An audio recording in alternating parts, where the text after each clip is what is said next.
Good morning, everyone. Be'ezrat Hashem Mincha today is going to be at 7 o'clock. Please be on time. And today is also the 10th day of the Omer, which is 1 week and 3 days.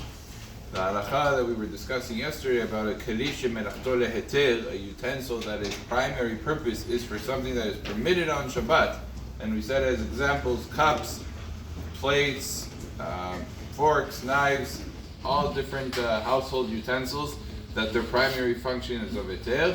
One is allowed to move it mehamar atzel, from one place to another place for the protection of the item, for the aesthetics. One would be allowed to move it so that the house looks tidied up, the house looks good, the utensils are set up properly, or if he needs the space, or if he needs to use the instrument. All of those cases are permitted. However, what is not permitted is to move it without a tzorech, without a necessity. And this is something that people don't realize, that anything that's a kli shemelachto leheter, a utensil that is of permissible nature, not of prohibited nature, one cannot just move around with no purpose. There must be a purpose.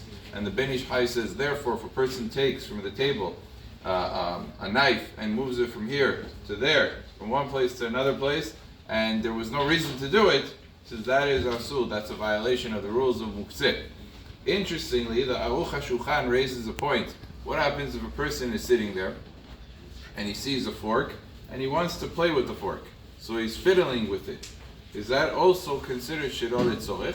Says the Aruch HaShulchan, to fiddle with something, to play with something in your hands, because it, they used to have those stress balls, those stress gears, whatever they were.